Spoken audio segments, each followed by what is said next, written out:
So today I am going to discuss with you about more information about the protoplast culture. Now, in the last video, I tried to discuss about the that how protoplast can be isolated from the epidermis, from the leaf surface, okay, and then how it is maintained in a suitable culture medium with some modifications like for example using some osmoticum agents, and how the protoplasts are fused by various ways to create hybrid cells, like by using high pH, high calcium concentration, then using a fusion of techniques of high pH, high calcium with polyethylene glycol, okay, and electrofusion technique. And then we will select the hybrid cells. So today I will try to discuss that how selection of the hybrid cells can be achieved, and then we will culture the hybrid cells. From there we will regenerate the plants, and we will try to observe that whether the desired trait that we want in that hybrid plants are being expressing in that plant or not. So let us see about the um, selection of the hybrid cells. We will study these culture components later on.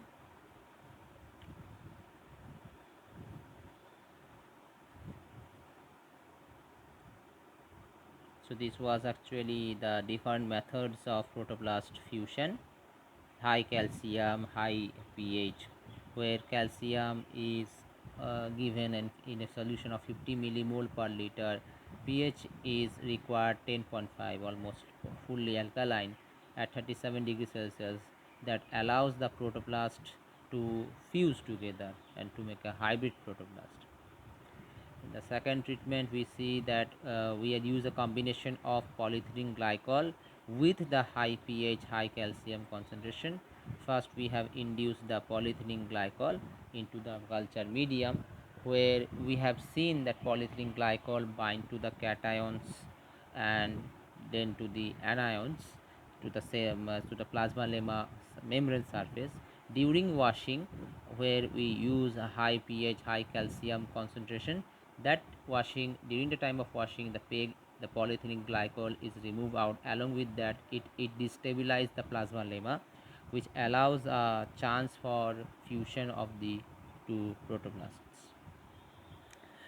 And the last technique that I have said about that was electrofusion, where we use a electroporator machine, where we apply low voltage for the protoplast to come together close in contact, and then for a few seconds, for a few microseconds, we apply high voltage that destabilize the uh, plasma lemma surface, which allows the protoplast to become fused. Now all these techniques have some plus points and minus points as well. Okay, so this was actually how polyethylene glycol with your high pH, high calcium concentration is being applied for fusion of the protoplast. Now this term is called heterokaryon, because we need heterokaryon because it contains the nucleus from both the species, and the cytoplasm content is also the mixture from these both species. Okay, sometimes we also find homokaryon as well.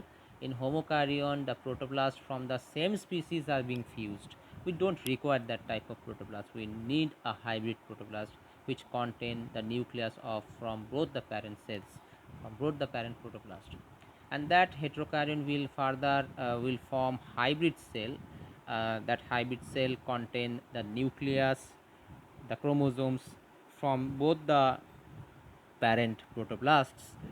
Okay, some chromosomes has been eliminated by the process of compatibility, and then that hybrid cell is allowed to culture in the in some modified culture medium to generate the cell wall, to generate the cell wall around the cell, and we will culture them as single cell culture for growing them into small into shoots, like that we have done in plant tissue culture in micropropagation also, in the somatic immunogens also, and then rooting is done, then hardening is done, the same process that we follow. So we were now trying to discuss about the selection of the hybrid cells. Okay, so here when in many I have actually referred two books, one from B.D. Singh and one from U. Satyanarayana, and how selection of the hybrid cells are being carried out, we will see now.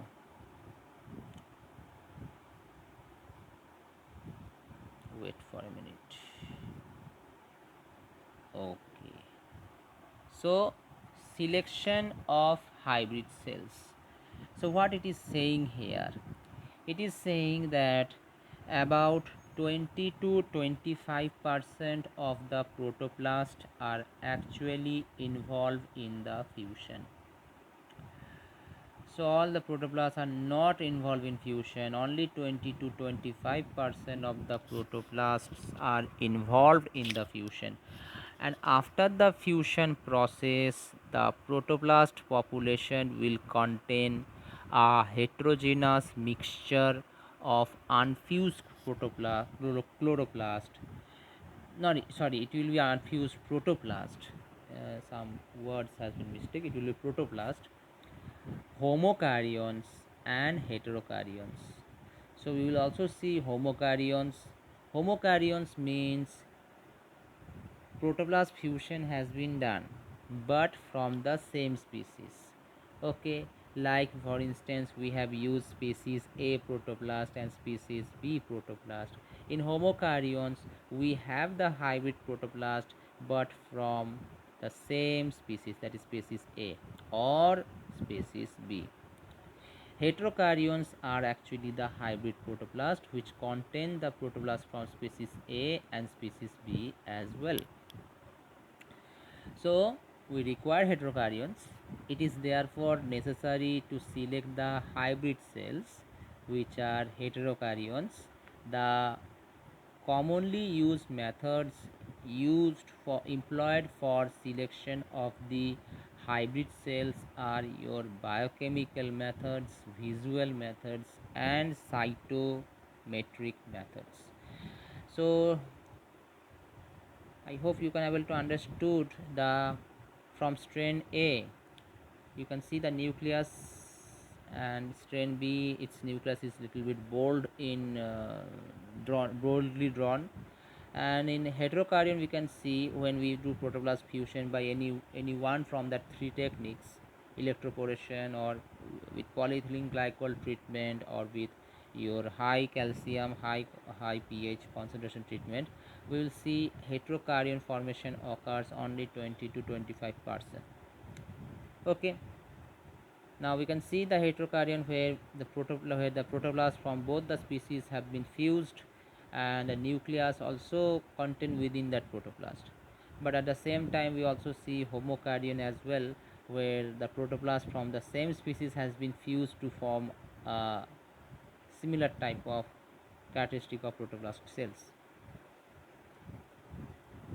Obviously the haploidy level has been increased, their chromosome sets has been increased, but it is of no interest because we want to introduce some new characteristics by fusion of the protoplast from both the strains, right? So let us see how selection is carried out. First is biochemical methods. Now the biochemical methods for selection of the hybrid cells are based on use of biochemical compounds in the medium. So we use certain biochemical compounds, okay, like uh, some antibiotics, some drugs is being used in the medium for selection of our hybrid cells. These compounds will help to sort out the hybrid and parental cells based on their difference in their expression of characters. drug sensitivity and auxotropic mutant selection method is described below. So we will discuss about the drug sensitivity here and the auxotropic mutant. Now this term you have also seen in your microbiology classes, the auxotropic mutant. Let us see how with the help of drug sensitivity we can able to select our hybrid cells, that is we can able to select the hybrid protoplast cells. This method is used for selection of hybrids of two plant species if one of them is sensitive to drug. So if suppose one of the plant species is sensitive to certain drug, then only we can use this drug sensitivity for selection of our hybrid protoplast, like protoplast of Petunia hybridae. Protoplast of Petunia hybridae, which is referred to as in this figure as species A, can form macroscopic callus on MS medium, but they are very sensitive by actinomycin D.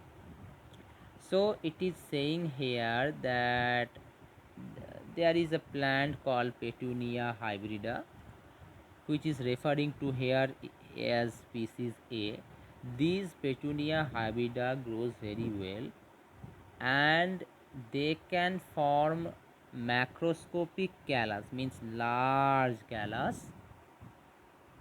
They can form large callus on MS medium. Okay, very good. But they are sensitive to actinomycin D. That means in presence of this antibiotic actinomycin D, they cannot grow wellly. That means their callus formation will be inhibited.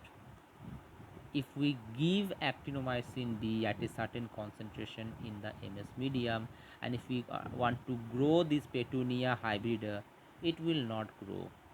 It will be inhibited. Whereas there is another species of Petunia called Petunia parodi. See, Petunia parodi. So Petunia parodi protoplast from small colonies, but they are resistant to actinomycin D. I am not skipping the line actually. So Petunia parodi is another species of Petunia which is represented here as species B. They can form small colonies. Small colonies means small callus colonies, but they are resistant to your actinomycin D. That means they will form small callus colonies. Okay, very well, and they can grow in presence of your actinomycin D, right? So two plant species are used. Now when these two species are fused together, what will happen? Some of them we will get homokaryons, like protoplast has been fused from the same species. Sometimes we get unfused protoplast, and sometimes we also get fused protoplast as well. So when these two species are fused, that is species from Petunia hybrida and species from Petunia parodi, when these two protoplasts are being fused, the fused protoplast will get the both character. What character? Formation of macroscopic colonies, as we have seen in Petunia hybridi, and resistance to actinomycin D if given on the MS medium. So from species A, we know that the species A, which is your Petunia hybrida, they can grow, they form large callus on MS medium, but they are inhibited by actinomycin D. Okay, and Petunia parodi can form small callus colonies, but they are resistant to actinomycin D. When the protoblasts from both the species are fused, we get both the character. large macroscopic colony, as well as they are resistant to actinomycin D. So this will help your identification that which protoplast are your heterokaryon, which protoplasts are the fusion of your hair from the species A and species B. A figure has been given, you can see. um, let us see, let us see. Okay, so species A, Petunia hybrida. Petunia hybrida, as I have said already, Petunia hybrida can form large callas, but they are inhibited by your actinomycin D. Species B is your Petunia parodi, which forms small colonies, but they are resistant to your actinomycin D. So we isolate the protoplast from both the species by protoplast isolation technique, you know. Then we allow to fuse that protoplast. Okay, we allow to fuse that protoplast, and after fusion we we supplement that um, the culture medium with actinomycin D. So we are allowing actinomycin D to give a certain concentration in your culture medium. The culture medium that we use is MS medium, Murage scoop. It is a common media which is used for any techniques. And what we will see, you will see that, okay, here little bit wrong thing has been written actually. Now Petunia hybrida cannot form colonies because they we are getting inhibited by actinomycin D. So this will be not small colonies, this will be no division and no growth, that is given in here. No division will be observed.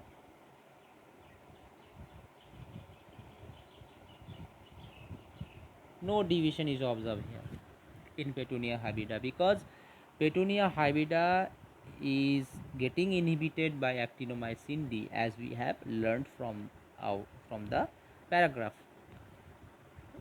Whereas Petunia parodi, they show small colonies because they are resistant to actinomycin, right? They show small colonies. They show small colonies. They show small colonies even after treatment with actinomycin D, because small callus colonies actually, okay, small callus colonies after treatment with actinomycin D, because they are resistant to actinomycin D. Whereas if if accurate fusion between both the species has occurred, and if we get that heterokaryon which contain the protoplast from both the species, even the nucleus from both the species, you will see large colonies are being formed. The large colonies get the character from the species A, which is from the Petunia hybrida, and they grow further also because they get that character of resistance to actinomycin from the species B. And obviously by further growth we can form the callus. Further from the callus we can grow into the plants. Rooting is being done just like micropropagation we do. Okay, so here little bit misinformation has been given. You will write this thing, okay, in a similar manner, but here you have to just exchange that line. The small colonies should be written here, and the no division no growth will be should be written here. Little bit wrong has been printed in this book. So this is the first way of selection by using antibiotic. But the problem is this type of drug sensitivity technique is not applicable to all plants, right? Okay, so therefore we go for auxotropic mutant. Now what are auxotropic mutant? I think your microbiology uh, teacher have taught you this part It is actually based on microbiology concept.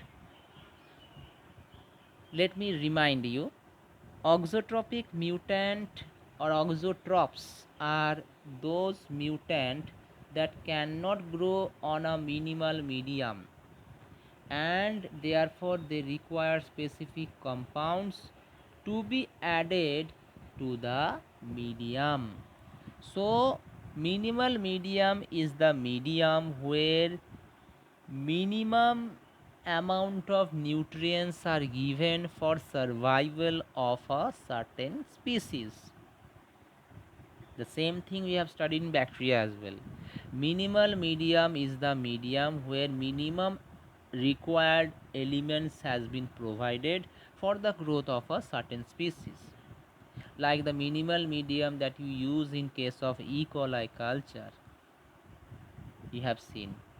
But if that E. coli is having some mutation, it requires specific minerals for their growth, specific compounds for their growth. They will not be able to grow on that minimal medium. That is called as auxotropic mutant. So here in case of plant also, auxotropes are those mutants that cannot grow on minimal medium. So they require specific compounds to be added to the medium. Okay, now how we can able to use this auxotropic mutant for selection of our hybrid cells. Let us see with the help of example. Nitrate reductase deficient mutants of tobacco are known. So tobacco plant, which is scientifically we call them as Nicotiana tabacum, right? Nicotiana tabacum. There are some mutants of Nicotiana tabacum which are deficient in nitrate reductase. This enzyme is actually having some mutation, nitrate reductase mutants. So the parental protoplast of such species, the parental protoplast of such species cannot grow with nitrate as the sole nitrogen source, because they don't have this nitrate reductase. They cannot grow on nitrate, which is the sole nitrogen source, while the hybrids can grow, because the hybrids are the fusion from two different species.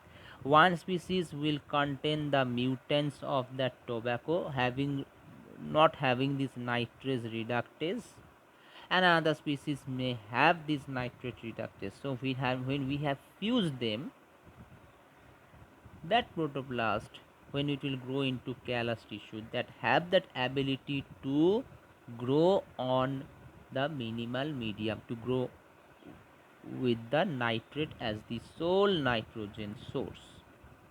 So the hybrids can grow. Okay, understood this one?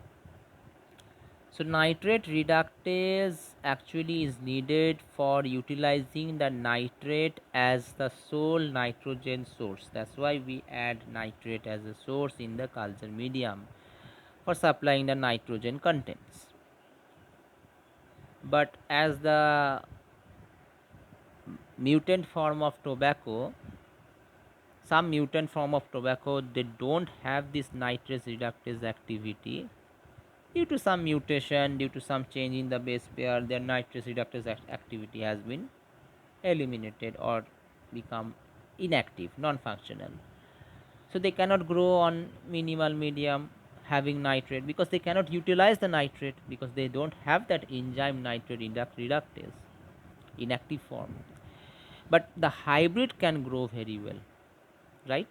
The hybrid can grow very well if we have fused this Nicotiana tabacum mutant form with some normal form of Nicotiana tabacum or some other species which have this nitrate reductase present. So the fused protoplast can able to grow, can be able to utilize this nitrate as the sole nitrogen source. Okay, more complicated has been said here in the next line. It is saying that two species of nitrate reductase deficiency, one due to lack of apoenzyme and other due to lack of molybdenum cofactor are known. The parental protoplast cannot grow on the nitrate medium while the hybrid protoplast can grow. What does it mean? Before that, we have to say that what is apoenzyme, what is cofactor. If you have studied in your biochemistry class very well, apoenzyme is an inactive enzyme and its activation requires binding of organic or inorganic cofactor. Apoenzyme, as I have written here also, apoenzyme is an inactive enzyme and for its activation it requires binding of an organic or inorganic cofactor. So together apoenzyme with cofactor makes a complete enzyme called as holoenzyme. HOLO, holoenzyme. What is cofactor then? So apoenzyme is inactive form. It requires a cofactor. That cofactor may be either organic form or inorganic form to make a holoenzyme. What is cofactor? Cofactor is a non-protein chemical compound. It may be or it may be a metallic ion that is required for an enzyme's activity as a catalyst. So cofactor is a non-protein chemical compound or metallic ion which is required for an enzyme's activity as a catalyst. Cofactors can be divided into two types: inorganic ions or organic ions. So this was about the definition of apoenzyme and cofactor. Now it is saying that there are two species of nitrate reductase deficiency in tobacco plants. Mutant form of tobacco plant, the mutant form. So there are two species of nitrate reductase deficiency in tobacco plant. One type of tobacco mutant who don't have this nitrate reductase active, they have lack of an apoenzyme. That inactive form of enzyme is not present, and that type of mutant which is found in the tobacco plant is called NEA type mutant. Okay, another form of mutant tobacco plant, they don't have this nitrate reductase property. That means they have this apoenzyme part but they don't have that cofactor, and that cofactor name is molybdenum cofactor, which is required for the apoenzyme's activity to form that complete enzyme. Here the apoenzyme is related with the nitrate reductase. So one type of mutant, they don't have this apoenzyme, they don't have this inactive form of enzyme, but they have that cofactor, that molybdenum cofactor. But so what? Apoenzyme is inactive. They don't have this apoenzyme. And another form of mutant of tobacco, they have this apoenzyme, but they don't have this molybdenum cofactor. So if we can able to fuse these two mutant form of protoplast, after isolation of protoplast, if we can able to fuse them, so by fusion we get an hybrid protoplast having that apoenzyme from species B and the molybdenum cofactor from species A. In this way we can able to select our hybrid protoplast or a hybrid plant after generation of after growing that protoplast in our culture medium. So the parental protoplast cannot grow on nitrate medium, which is the minimal medium, because they cannot able to utilize the nitrate, because they don't have this nitrate reductase activity, because one of the plant species, mutant form of plant species of tobacco, they don't have that apo enzyme, that inactive form of enzyme, but they have the cofactor, that molybdenum cofactor is present. And another species of that mutant tobacco plant, they don't have that apo enzyme, but they have the cofactor. Okay, and sorry, they have the apo enzyme, but they don't have the cofactor, molybdenum cofactor. So when these two species are isolated, we have isolated the protoplast from them, and we try to fuse them to make a hybrid plant. That hybrid tobacco plant, it is not now mutant, because it now gets the property of apoenzyme from the species B, and from the species A we get that cofactor, and thus the hybrid protoplast can grow. Let us see the figure 44.7, where it is given. I think it is given here. Okay, so here we can see your the protoplasts from species A, the NIA, NR NIA minus. NR NIA minus means NR NIA minus means the apo enzyme is absent here. NR means nitrate reductase here. Okay, so here they lack apo enzyme. So apo enzyme, which is the inactive form of enzyme, is negative. And here species B, it is like it is written NRCNX, that means the molybdenum cofactor is absent. Apoenzyme is present, but the molybdenum cofactor is negative, it is absent. So we have tried to so these mutants are allowed to isolate the protoplast from them, and we try to fuse them with our any one from the three techniques, and then we allow to grow on minimal medium, having the nitrate as the sole nitrogen source.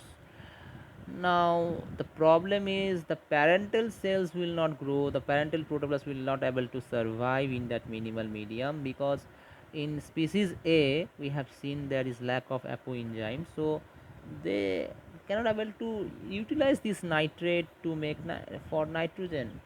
And the species B also, they will also not grow, because they don't have that molybdenum cofactor. But if they have properly fused they from hybrid cells, they will obviously they will form colonies, they will grow definitely, and it leads to the formation of somatic hybrid plants.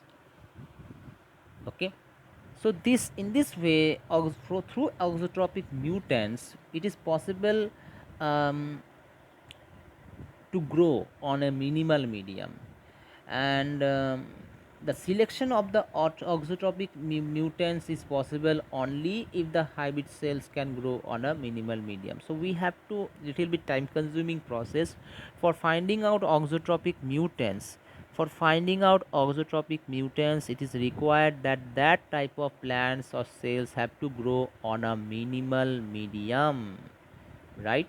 Then only we can able to understand, oh okay, this is a mutant form of plant, it cannot grow on this medium, it cannot grow on this minimal medium. So it actually limits the process. Actually the advantage makes them limited. Second limitation is that the paucity means um, paucity of higher plant auxotropes, means small amount in number. That means uh, to find out auxotropes in higher plant it is little bit difficult. But in case of bacteria we can find out the auxotropic mutant very well. That's why we can manipulate them in the laboratory in our microbiology class, in our microbiology part. But in case of plant tissue culture, to find out auxotropic mutant in higher plant is bit of difficult. We have to then culture them, we take more time. That section require another part of section is required to find out the auxotropic mutant, then only we can, from that auxotropic mutant we will go on to do the hybrid selection, hybridization with protoplast fusion, right? It may be that plant of no commercial importance, right? We are mainly keenly interested to produce hybrid plants for our commercial importance as well. Okay, mainly for improving the crop cultivation, mainly in improving our the plant tissue culture technique. Okay, next is your visual methods.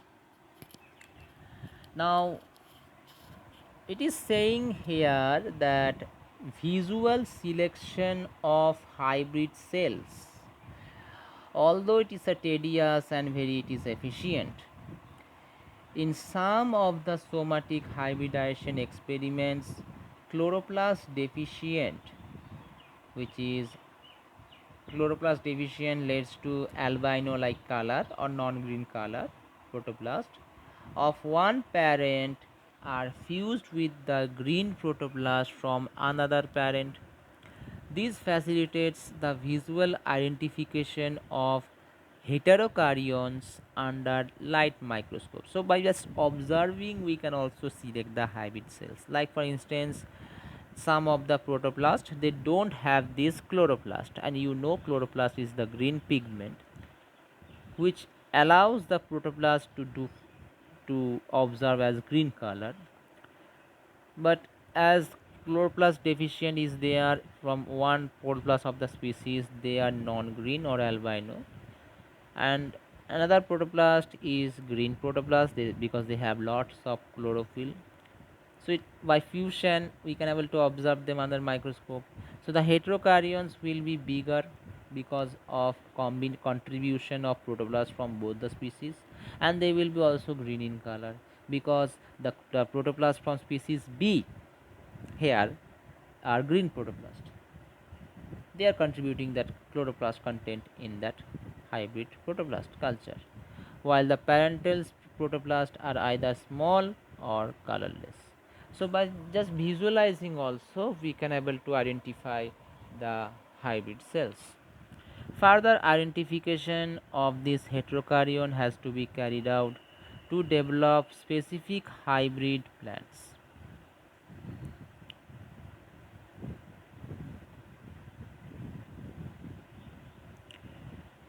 So there are two approaches for visual identification. One is your mechanical isolation and growth on a selection medium you can also use. So visual selection coupled with differential media growth. What does it says? Let us see.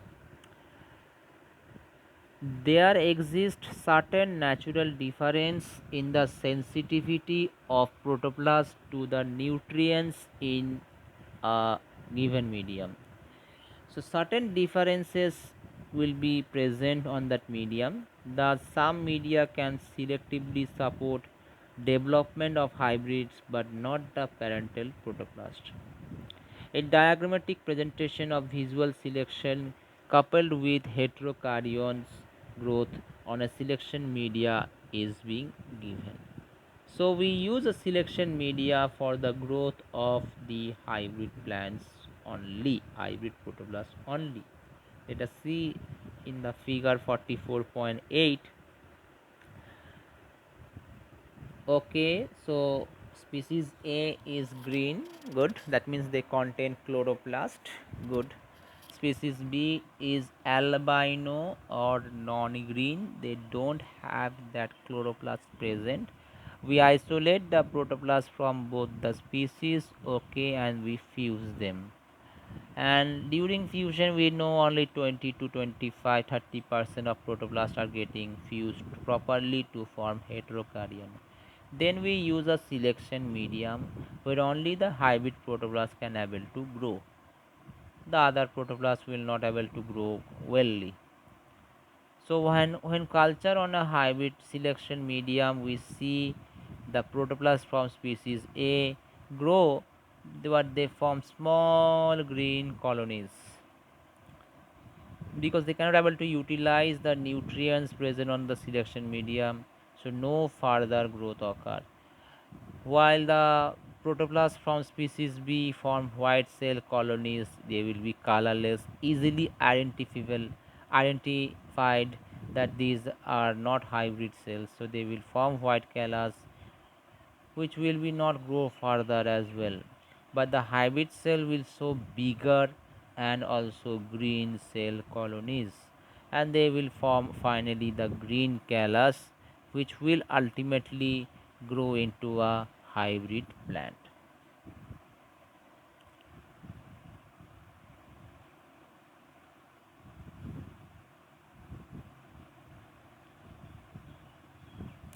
Now mechanical isolation, for this we require a lot of skill. How the visually identified heterokaryons that we see under microscope, they can be isolated mechanically. Special type of pipette known as Drummond pipette. Okay, we don't know this, how it works, but this Drummond pipette is used to isolate your heterokaryons. They are used to isolate the heterokaryons. Okay, and with the help of Drummond pipette, we can isolate the heterokaryons, and they are further cloned, means they actually increase in multiple number to produce somatic hybrid plants. The major limitation of this method is that each type of hybrid cell requires a special culture medium for its growth. This can be overcome by employing mini drop culture of single cell using feeder layers. So feeder layers are actually another layer of cells which will provide the nutrients to the main single cell that we are culturing actually. So that type of culture can be carried out for your selection process. So for special culture medium is required for each cell actually. Quite expensive and costly technique. Cytometric methods, well, this technique is being used. There is a actually machine or instrument called FACS. The full form of FACS has been given here. Fluorescent activated cell sorter, and the technique is known as fluorescent activated cell sorting techniques. This machine is used for is used for analysis of the uh, cells, analysis of the hybrid protoplast. Even this fax machine can also able to separate the sperm from the ovum cells, sperm and ovum cells, the haploid cells. So some workers use the flow cytometry and this fluorescent activated cell sorting technique for analysis of the plant protoplast, while their viability will be maintained. It's not like that their activity will be lost. No, we have separated the plant protoplast on the basis of hybrid with the parent protoplast. Same techniques can also be applied for sorting and selection of the heterokaryons as well, because they can also able to observe the chromosome constitution, that how the chromosome has been constituted. If the chromosomes are from the different species in the hybrid cells, they are separated by the FACS, fluorescence activated cell sorter. They use actually a light technique actually, as the name suggests, fluorescent, for passing that light through a beam, and it allows that cell, and they can able to use them by the help of sensor to set what for separating them. These hybrid cells derived from such selections have proved to be useful for the development of certain somatic hybrid plants. So in this way you can able to identify by these methods, by cytometric methods, by identification of the hybrid cells. Okay, by use of mechanical method, selection method. Now hybrid plant cells and hybrid plants can also be further categorized by looking at their chromosome constitution as well. Okay, so identification of the hybrid cells. So for identification there are various way like isoenzyme analysis. Wait for a minute. Okay, okay.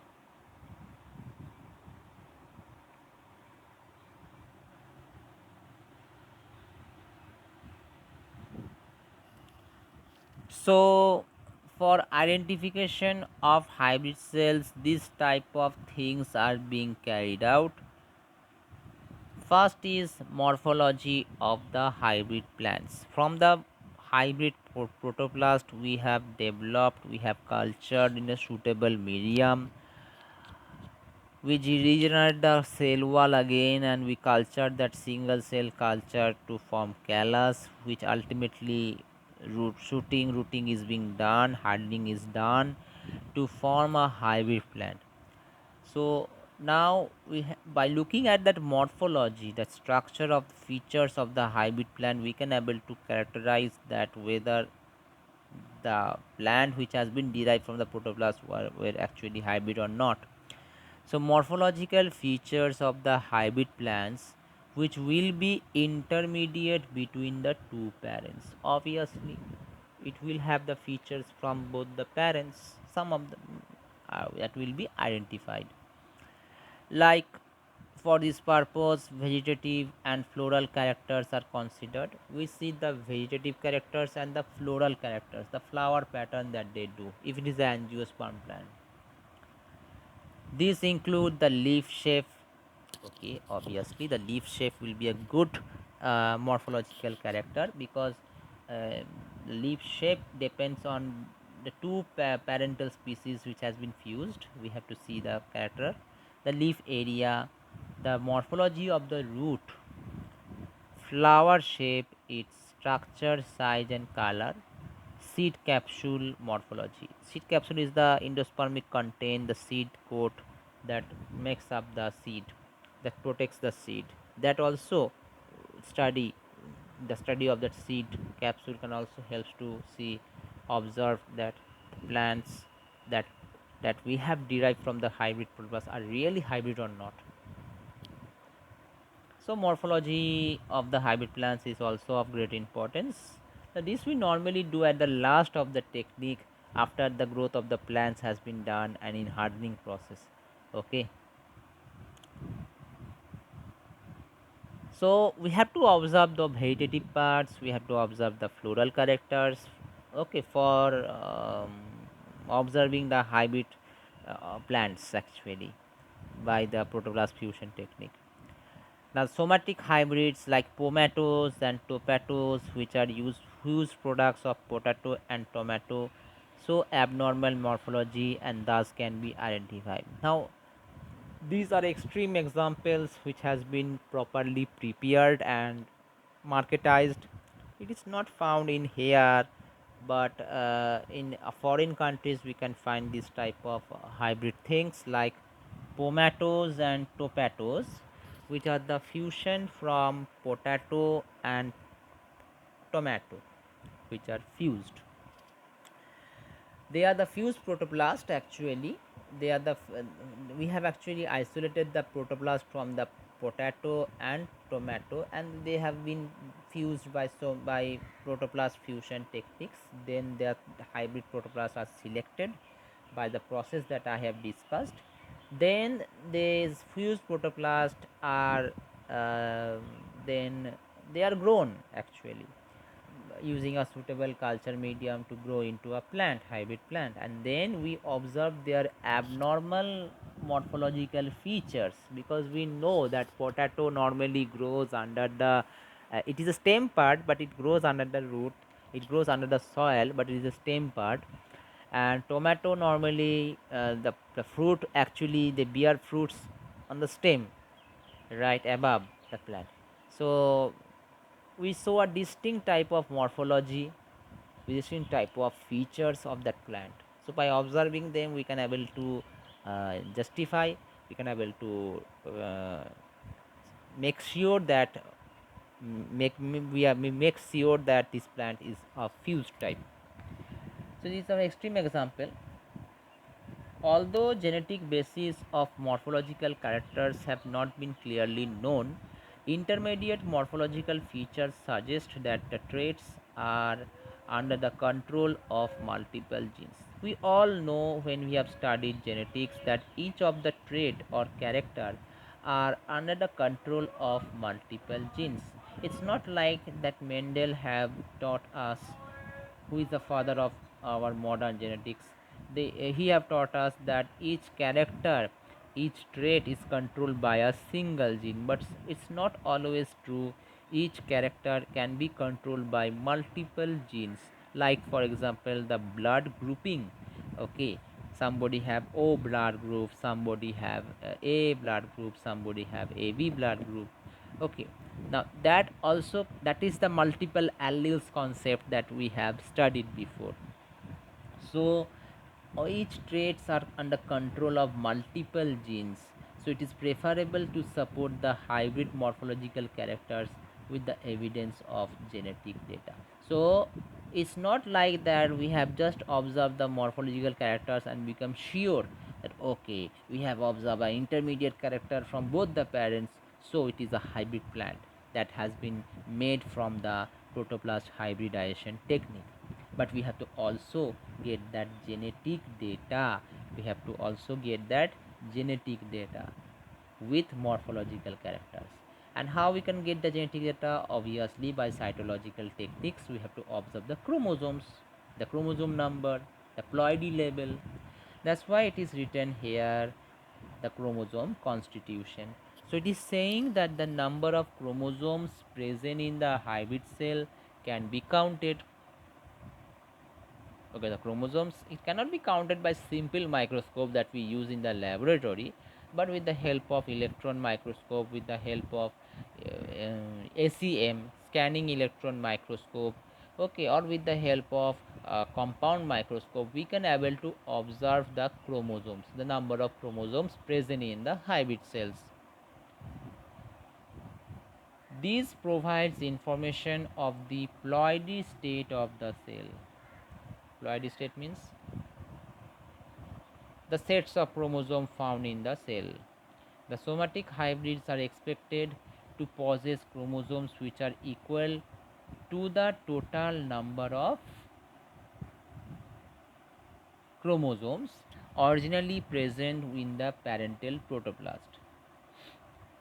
Sometimes the hybrids are found to contain more chromosomes than total of both the parents. The presence of chromosome marker is greatly useful for genetic analysis of the hybrid cells. So by observing the chromosomes, their ploidy state, how much they are present, okay, we have to also compare them with the parental cells as well, parental plant cells as well. Then we can able to determine that whether we really it is taken, it is the plant that that has been produced is really hybrid or not, has been really cultured through hybridization of protoplast or not. Some molecular techniques are also can be employed for selection of your plant hybrids, like difference in the restriction pattern of chloroplast and mitochondrial DNA. Obviously, by looking at the restriction pattern of the chloroplast and mitochondrial DNA, we can able to determine the hybrid plants. Molecular markers like restriction fragment length polymorphism, amplified fragment length polymorphism, and RAPD and microsatellites can also be employed. Now, what is RFLP actually? It's a quite little big part. It is from the recombinant DNA technology, but I'll try to explain in a simple way, in an overview way. Restriction fragment length polymorphism actually means here we will use this enzyme known as restriction, okay, so here we will use restriction enzymes, okay. Restriction enzymes are endonuclease enzymes. Actually, observe they observe specific sequence in the DNA. They observe specific sequence in the DNA and they cut at that site.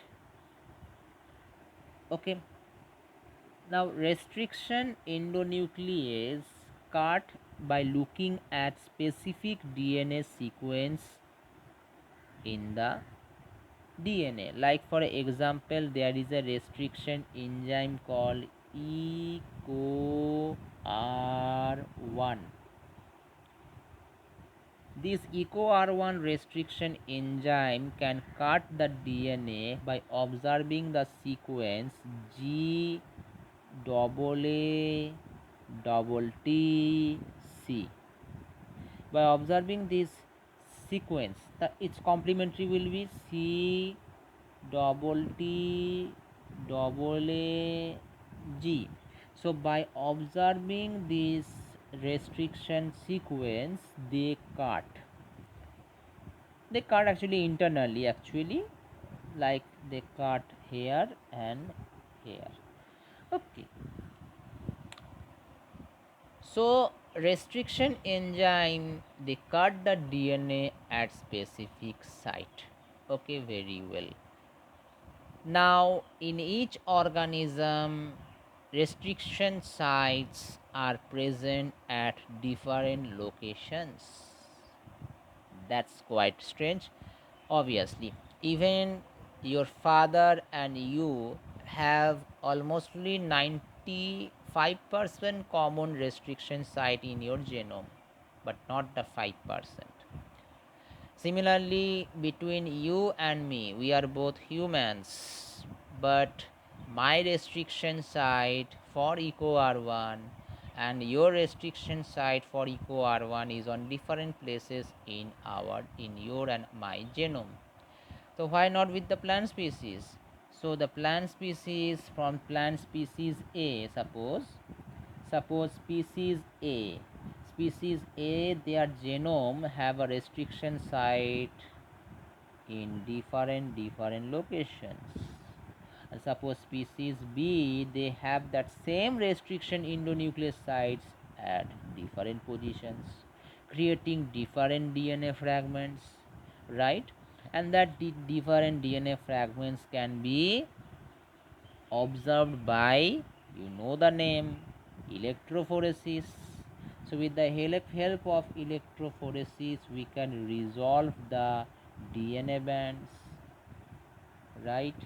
So by using this technique, because there is not only one restriction enzyme that I have said, like just like EcoR1, there is also other restriction enzyme. Can change the color, like HIND3, HIND3. There is also another enzyme like BAMH1, BAMH1. Now, how these restriction sites are named depending on what type of organisms they have isolated. Like EcoR1 has been taken from E. coli, from the R strain of E. coli. That's why they have named EcoR1. One is referring to the first restriction enzyme that has been isolated. Here 3 has been written. 3 means third restriction enzyme. HIND means Haemophilus influenzae. Okay. So in this way, by looking at the restriction enzymes, we can make RFLP pattern, and by looking at that RFLP pattern, we can observe that whether it is a hybrid or parents. Okay. AFLP is of that type of only, but a little bit modification is being done. By using PCR also, we can also able to determine the hybrid cells, determine the hybrid plants after protoblast culture. Okay. Now in PCR, we normally know that we use certain primers, okay, of small nucleotides in length, which will bind to its complementary sequence. Suppose some unique sequence found on the species A and species B. Now, if we use relative to that unique sequence, if we prepare some primer, complementary primers, then in hybrid protoplast, in hybrid plant cells, we by isolating the genome from that gene from that hybrid cells, that primers will obviously bind both the primers, not only one. Just like that.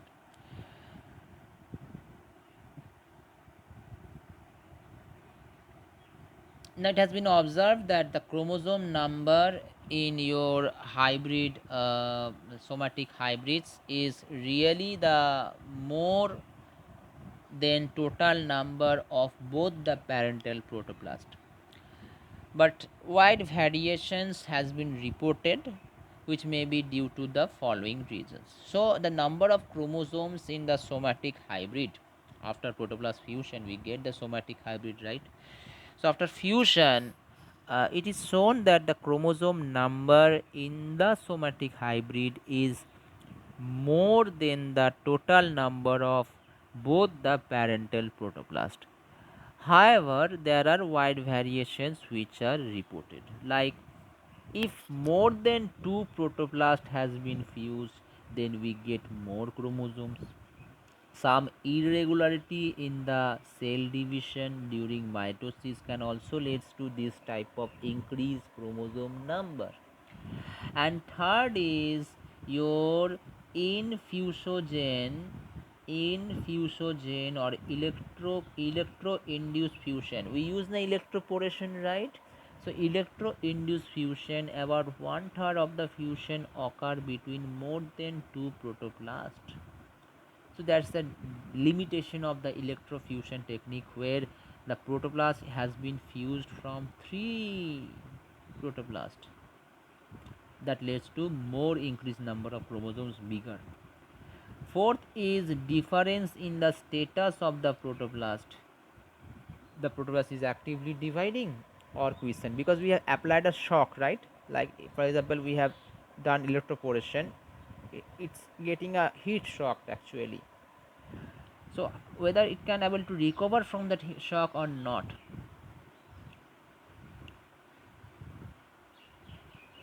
Fifth is asymmetric hybrids may be due to unequal replication of DNA in the fusing protoplast.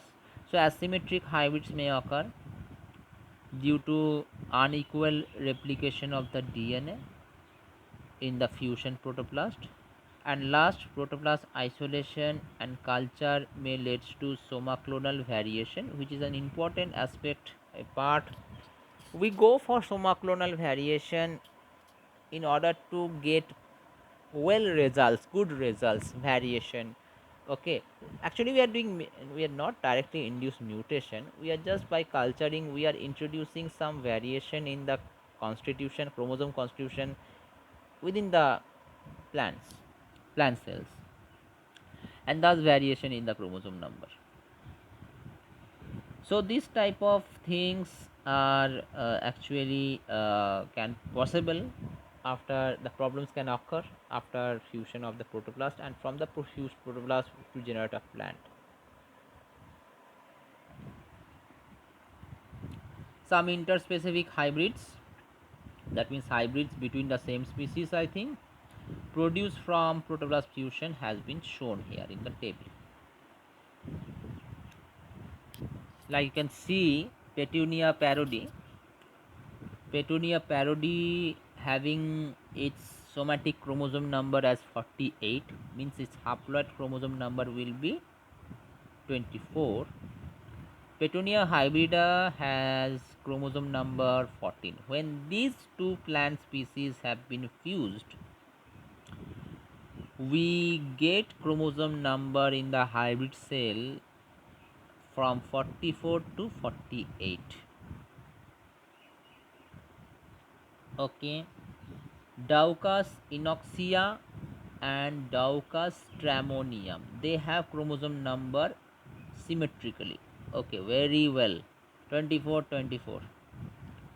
So it will form a symmetric hybrid because they have the same chromosome number. What hybrid we will get? you will see here we can get 46, we can get 48, that will be very good because 24 into 2 becomes 48.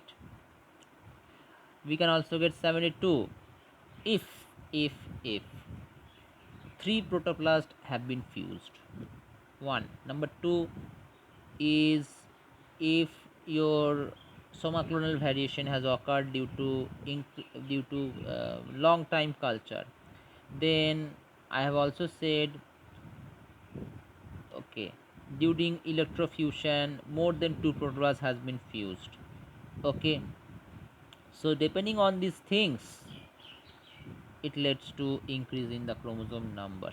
It leads to increase in the chromosome number. Then Nicotiana tabacum, you know, it's a tobacco plant whose chromosome number is 48, and Nicotiana nesophila, its chromosome number is also 48. So what happened when we fuse them by protoplast hybridization techniques? We get the chromosome number as 96. How it's possible? It's possible because if more than 2 protoplasts has been fused to form a hybrid protoplast. Same way, we have to see them. Solanum tuberosum, this is actually potato, and Solanum chacoense. Solanum tuberosum, they have chromosome number as 2n for 24. Sometimes we get 48 also. Depending on hybrid Solanum we are taking or not, 2n is 44. So what hybrid after protoplast hybridization, what chromosome number will get? 60. But the last two you can see Brassica oleracea, whose chromosome number is 18, and Brassica campestris, whose chromosome number is 18. Symmetric hybrids can be obtained. Let us see. But it shows highly variable. That means the chromosome number may be, it may be 26. Sorry. It chromosome number may be 36 or more than that. Highly variable. Okay, so in asymmetric hybrids you can see that they have abnormal or wide variation in the chromosome number, whereas in symmetric hybrids the chromosome number have the sum of the chromosomes. Suppose one that we have seen in your Datura inoxia and Datura stramonium. Okay, 2n equals to 24, 2n equals to 24, and we get the hybrid chromosome as 48. In asymmetric hybrids, we get abnormal or wide variation in the chromosome number, as we have seen in Brassica oleracea with Brassica campestris fused. Then the exact total of the two species. These hybrids are usually formatted with full somatic complement of one parental species, while nearly or all of the chromosomes of the other plant species are lost during mitotic divisions. So due to chromosome complementation, complement, one of the parental species have get all the of their chromosomes, while the other parental species are lost. Their chromosomes has been lost.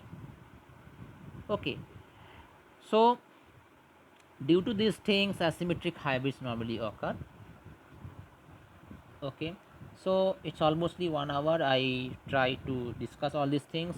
In the next class, I will try to discuss about this symmetric and asymmetric hybrids and the remaining part, like the hybrid, and then the limitations of the of this protoplast culture. Okay, so that's all for today.